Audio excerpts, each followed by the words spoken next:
I bought my first Fujifilm camera and I honestly thought the thing was broken. And no, I'm not talking about that overheating issue. I will save that for another video because that is something else entirely.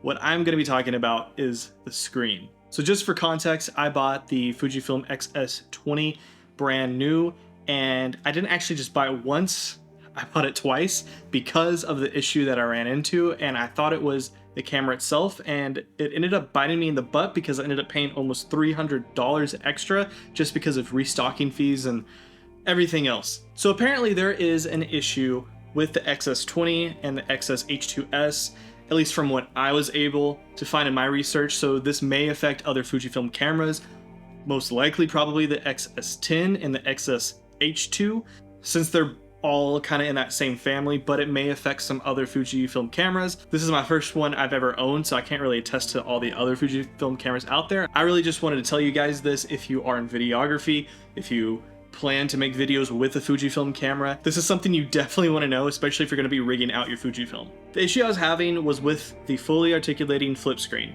It flips, it turns on, you can see everything, it's decent resolution, but when I would flip the screen to close against the body with the screen facing outwards so you could see the screen while using the camera, it would turn off.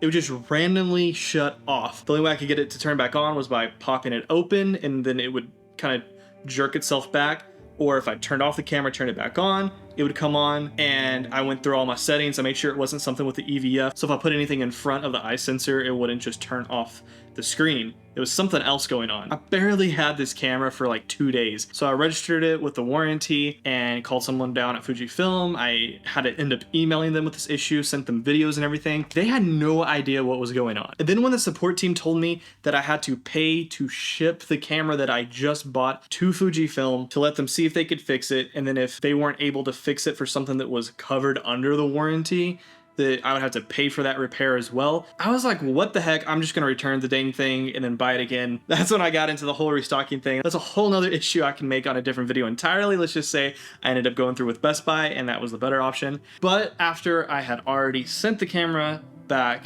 had already purchased the new one to ship in, I stumbled upon a Reddit post. And what I found was something that I can't believe no one else was talking about, but I can kind of understand why, because Fujifilm cameras are primarily photography cameras. Not everybody uses them for videography, but you would think with like the XS20, if you know anything about it, it has a vlog mode on the dial, so it's meant more for videography. And you think this is something they maybe would have avoided. What I was able to find in this Reddit post was someone with an XH2S who had the same issue where the screen was just randomly turning off. And you know what it was? It was a magnet. Why would I be having issues with a magnet? You see, in videography, you tend to buy camera cages so you can rig different things to your cameras. Well, the one that I purchased for the XS20 was a Tilta cage. And this isn't anything against Tilta, because I found this when digging up a couple other camera cage companies. A lot of camera cages, like the one I have for my Lumix S5, has a little magnet spot underneath it where it holds onto a key so that you can tighten or loosen tripod plates, which is very, very handy. Like I said, I have it with my Lumix S5, my Canon M50, and now I got one for my Fujifilm.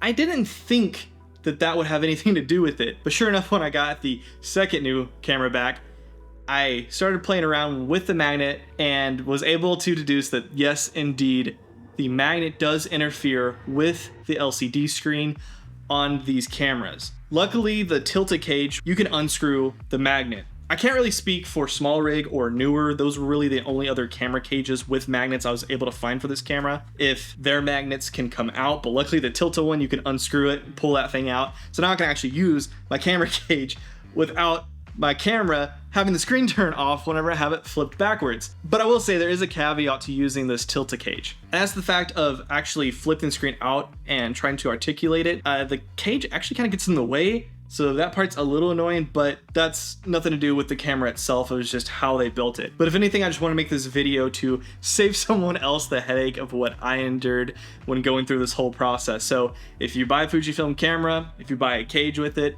make sure that there's no magnet on there, or just remove the magnet entirely, and then you should have a fully functional screen that doesn't randomly shut off on you.